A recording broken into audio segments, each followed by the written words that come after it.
Hello everybody, welcome back. This is the third and final episode here on tooling this bucking horse. We've been doing a three-part series, starting with our line art from the pattern. We transferred that in, cut it in, started beveling, showed you some different techniques for beveling and starting to learn which side of the line to bevel on. And we're headed after a finished product of this tooled bucking horse. So pay attention, we're gonna go pretty quick here. There's a lot of details happening, but they all come pretty quick with these last few tools. The first tool we're gonna use tonight is my vertical line thumbprint. So this has got the lines running lengthwise on that. This is gonna help get our shading put in here. So I'm gonna start where these foldovers are down in his feet. We're gonna come in here, start getting some shading on this outside edge. And I'm going to come right in there next to that fold over.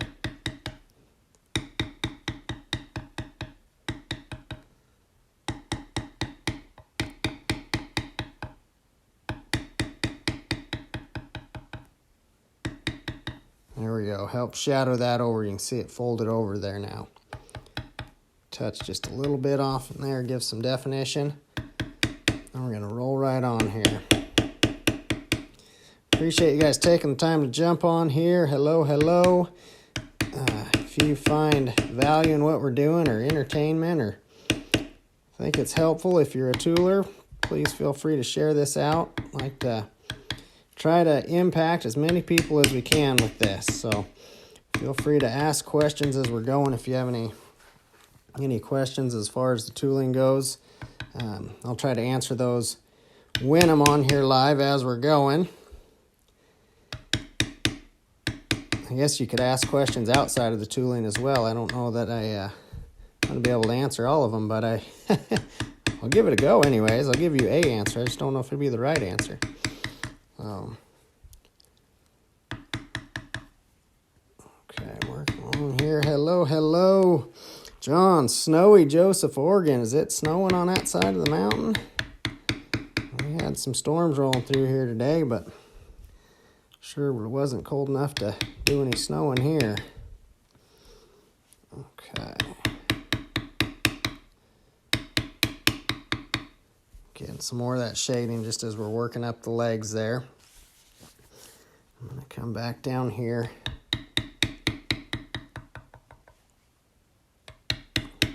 Notice I kind of fade that thumbprint a little bit.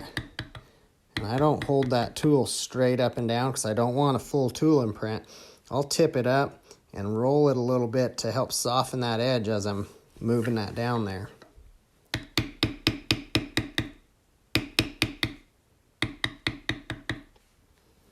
Okay.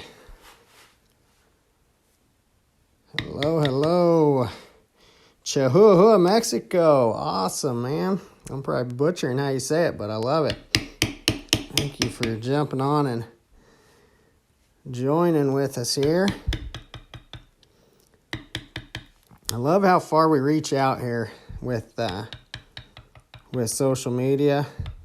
I was just telling my wife yesterday morning, I was messaging with a guy from Turkey who was talking to me about supplying leather. He has a leather supply place over in Istanbul, Turkey. And then yesterday evening, a guy from Brazil was messaging me, and we were talking about just about leatherwork stuff, which thank you for Google Translate, but how cool is that with social media we can reach out that far?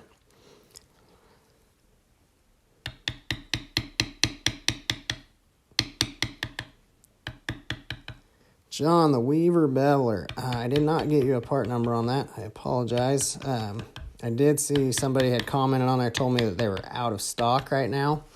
So with everything going on, I don't know what that means for when they're going to get them back in stock. But you may be able to put an order in there and be on back order. So I'll still work to try to get you that part number.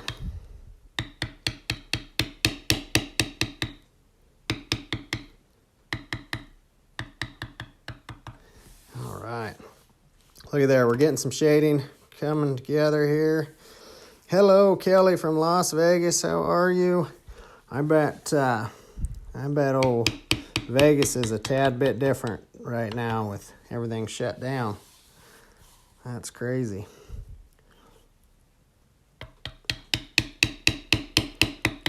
All right. The other thing I like doing with my thumbprint here is I'll run that right out on the edge. So watch as I come down around here. I'm going to create just a highlighted little ridge right on the edge there. You can kind of see it from this angle on that line, but watch it right here.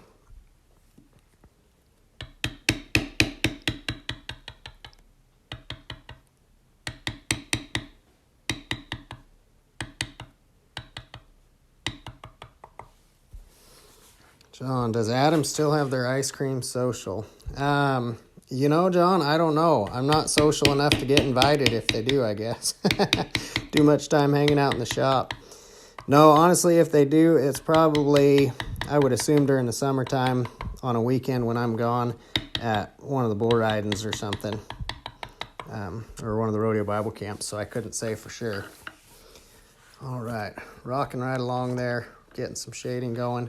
I'm going to come up right now and come into this leaf and slow down, show you just a little bit on how I like to use my thumbprint in this style of a leaf.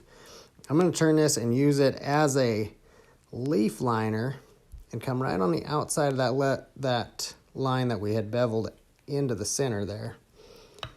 I'm going to just roll right around here. Again, tipping that back so it softens that outside line there. Okay, and then I'm going to come with my, turn that there, so don't lose track on where we're at. We're still on that leaf. Okay, I'm going to create that little highlighted ridge right on the outside edge there.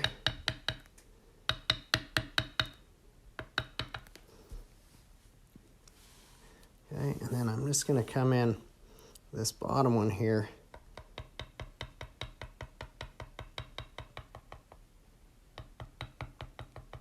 Hear how light I was tapping that? That's just getting that little shading down at the bottom there. Then I'm going to come in next to my maker's mark and just shadow that off a little bit to stand that mark up above everything else. Drayton, where do you recommend getting leather online? I would recommend, there's lots of different places to get leather from, but if you go to Weaver Leather, they have what I find to be a pretty good selection as far as different sizes, cuts, whether you want just a craft piece as far as a smaller square footage that's maybe a little more per square foot than buying a full side, but you don't have a full side of leather if you're just doing smaller projects. Or they have shoulders, sides, all that good stuff.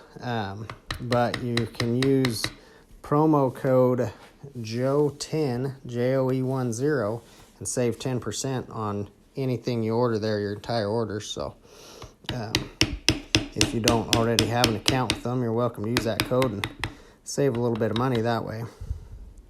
And then depending on where you're at, some people like using different places just for, get a little quicker shipping or something like that, depending on what part of the country you're in. But there's lots of different places to go, but that would be where I would recommend you there.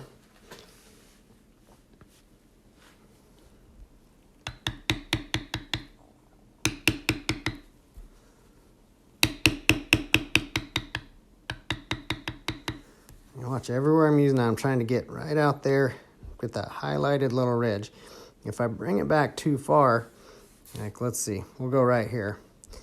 If I hold that back off the edge,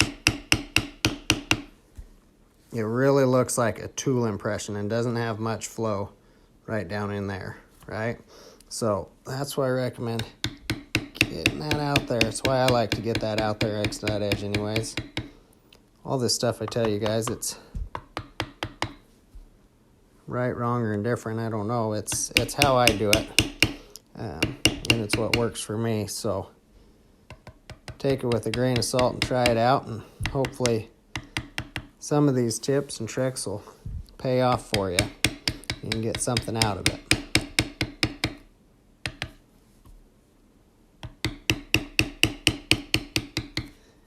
How many of you have been on and watched all 3 of these videos on this bucking horse? Have you been on the last couple nights with me?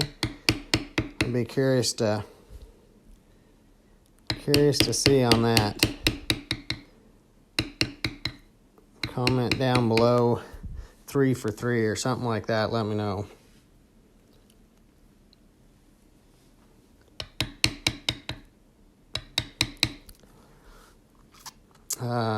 Haley, oh, yep, Doug, you're answering the question for me there. Appreciate you guys jumping in on the comments there. Yep, Doug got it this extra steep bevel that I use. I get that mine from Berry King Tools.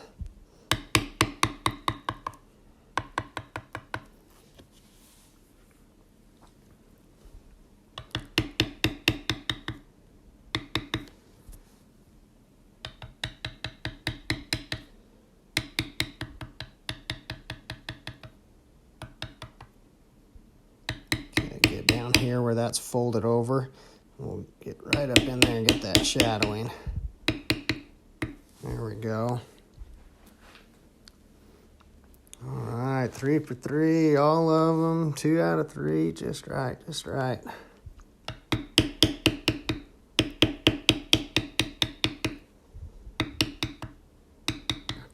I had one person tag me in an Instagram story today with their tooling of the pattern. Is anybody else tooling along with me here? Do you guys have this pattern going at home as we're in your shop or wherever you're at?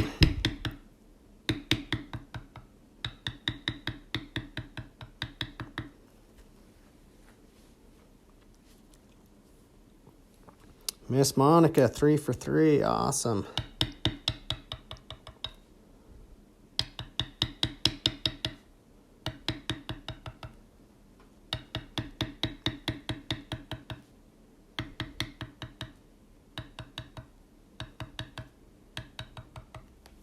I got like $100 bet that Miss Monica has known me longer than anybody else on here.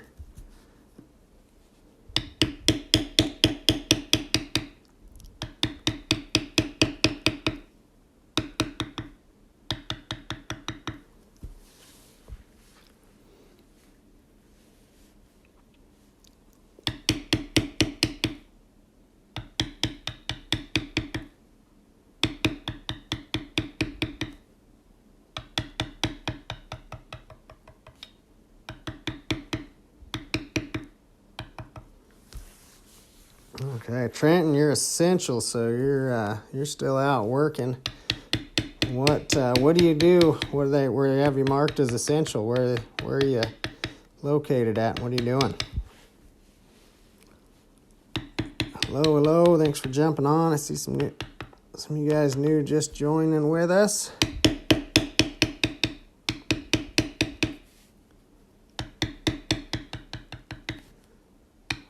Getting some of the final details going.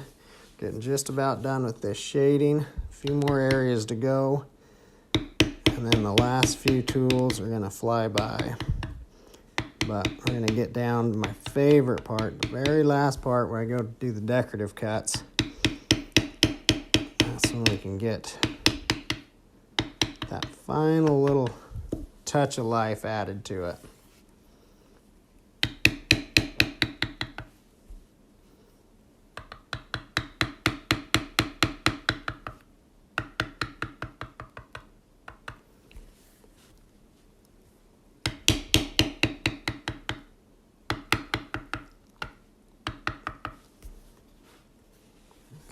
Spin this around a little bit. Try and turn that slow when I turn it, not to mess the camera up too bad or make you guys sick spinning that around.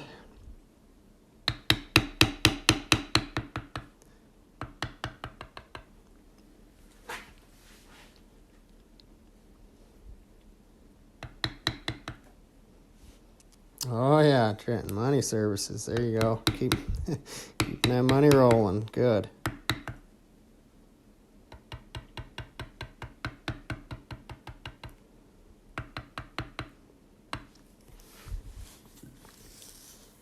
Okay. Have a quick glance over, see if we missed any spots in our shading, then we'll move on here. Oh, I think we're looking pretty good. Okay. Next tool we're going to use is this little kind of handmade lifter. Kind of a lifter and stop, just an old garage sale tool. It's ground down, but it works great for these little spots here that we're going to stick in a little stop and bring a little extra definition in here, like where we have these little ridges. Watch what this does here. It's pretty cool. It just kind of stands that up right there. So we're going to buzz through this pattern, get those stops anywhere that we have our points coming together. Most of these stumps are going to have one or two spots in them.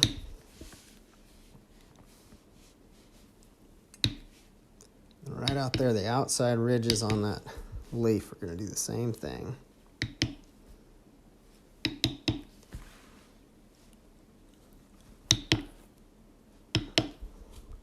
All right, where's everybody joining at tonight? I saw we saw the farthest out I've seen so far tonight was Chihuahua, Mexico. So anybody beat that? I'm kind of curious. I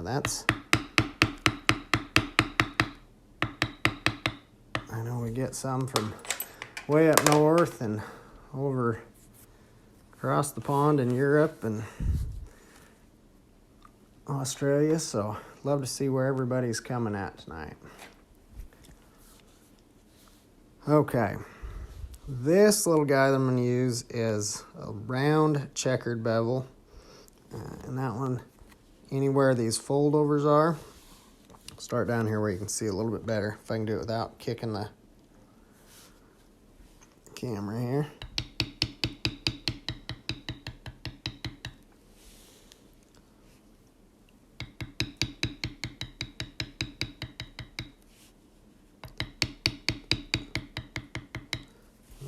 Texas, Idaho, Texas, Arkansas, right on.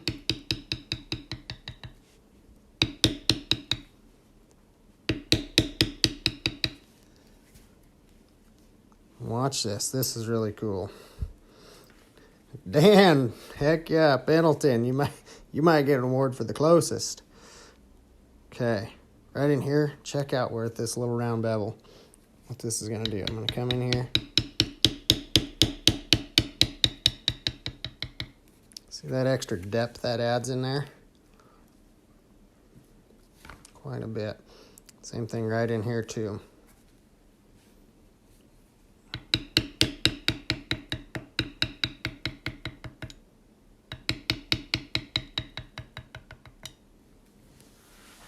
Minnesota, New Mexico. All right.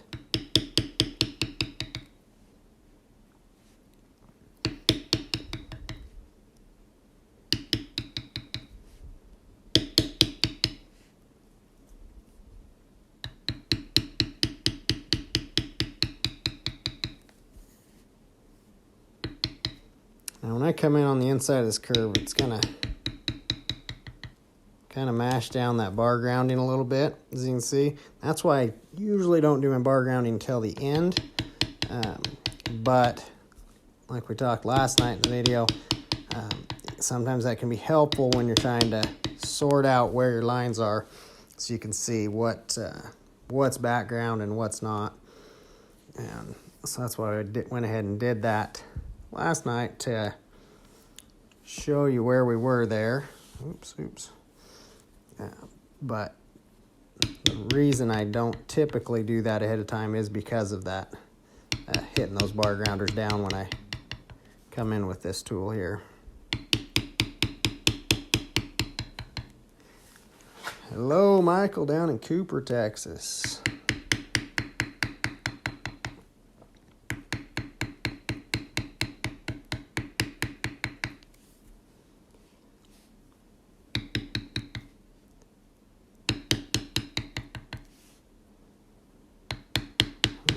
sure appreciate you guys all jumping on here live with me tonight. And taking the time to watch this, even if you're on the replay, either here live on Facebook or catching us on the replay here on Facebook or on YouTube. Hopefully you guys are gaining some value out of what we're doing here.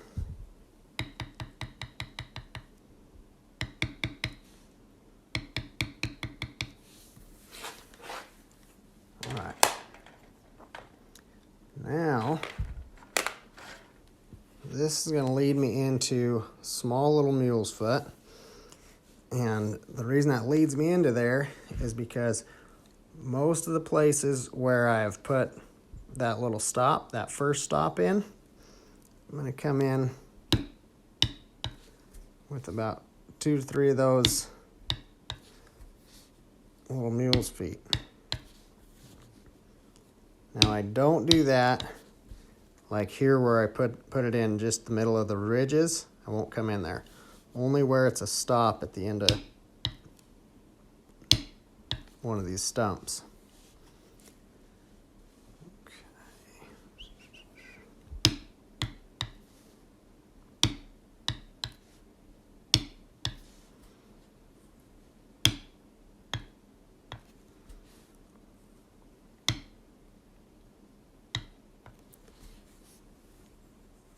And the other place I like to use it is the bottom of these kind of seed pod things we have here. I'm going to come in, just stick them right down from there. It kind of just helps touch those off a little bit. One more right here. All right, I'll give this a quick look over, make sure we haven't missed anything.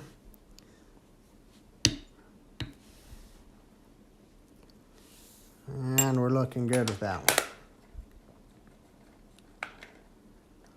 Okay, oh, I put it away too soon. Right here, down that leaf stem, I'm going to also come up right in there, and this is going to help stand that off.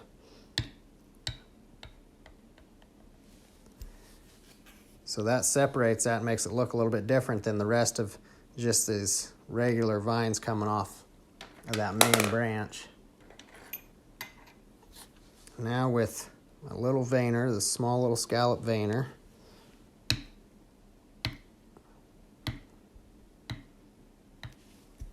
come in on that leaf, and then I'm going to use this and come kind of down the outsides, these parts of his leg that get a little bit longer there.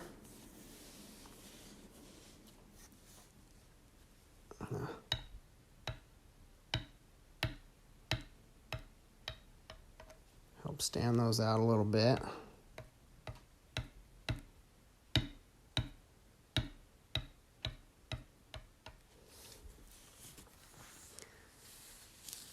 And it just helps with that definition with what we're doing here. We're trying to make that look like that bucking horse, right? So coming in on those back legs just helps those stand out a little bit different from some of your other vine work. We got this kind of swirl coming around underneath here.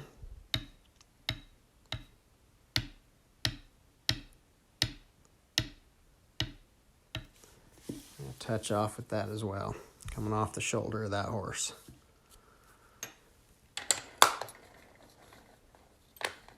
Oops, put that away there. All right, check it over, make sure we didn't miss any spots with that. Now we are down to it. This is where I would normally go on bar ground, but that's already done. So we get to jump right on into my decorative cuts, which is what I super like to do. I think to me it just helps that last little bit really touch everything off. So the first thing I'm going to do is come in these little seed pods here just to show you how I'm going to do them, because we're just going to, instead of actually putting seeds in there, So I guess it doesn't make them seed pods if I'm not putting seeds in. But I'm going to just put a little crosshatch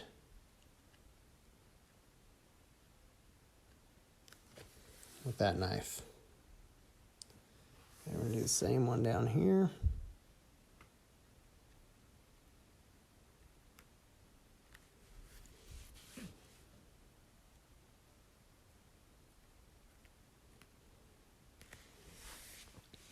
And again, this is just how I tool this pattern.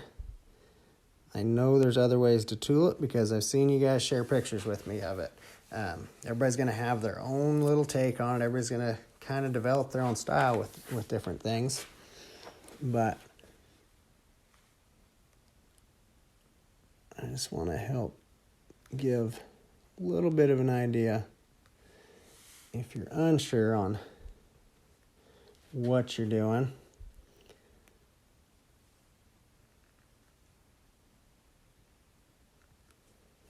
This can at least see it tooled one time, right?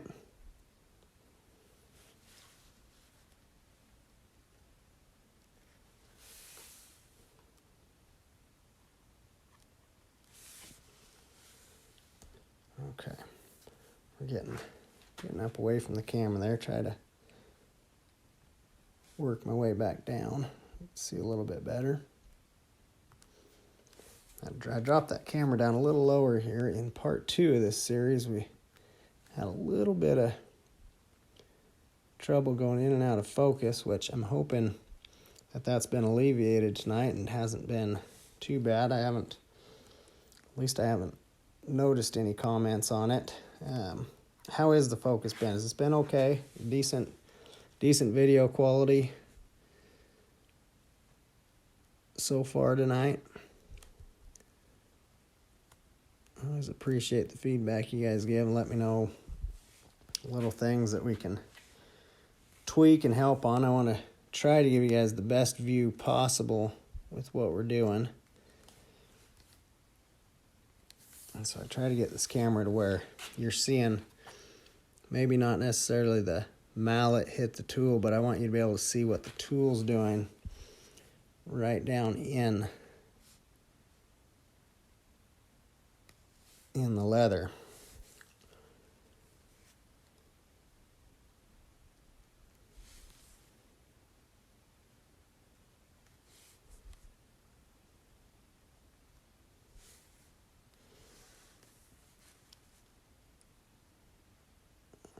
All right.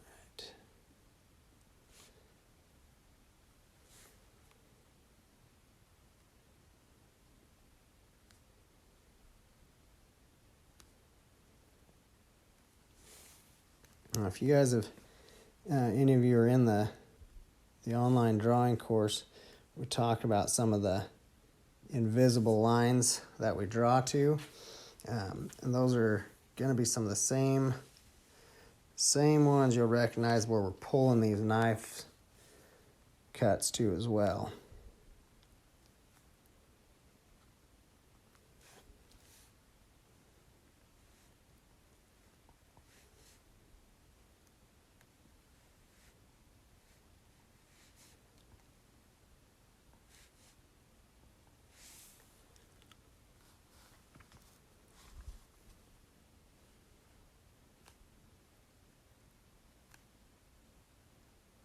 We're going to have a new course coming out before too long, too, an online course.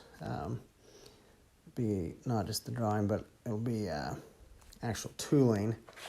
It'll be going through kind of the basic fundamentals of floral carving for the beginner leather crafter.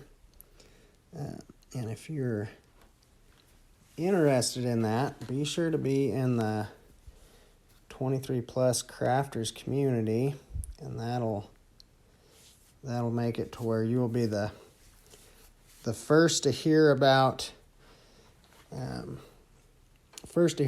any new course releases or pattern releases, as well as limited time discounts on those when they first come out as well. So it's the the 23 Plus Crafters community. There's a link to it up in the description on this video, but it's just real simply sign up for the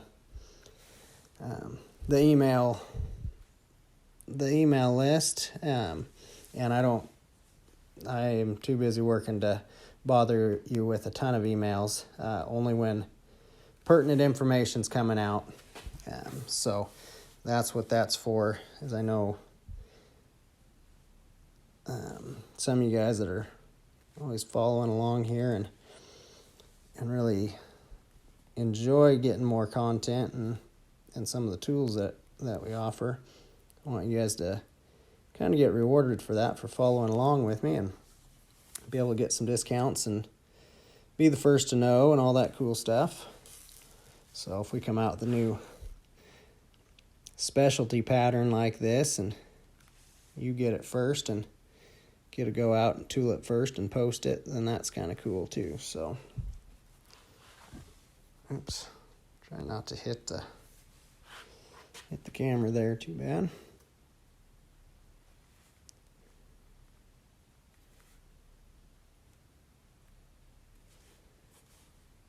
All right. Let's turn that around there.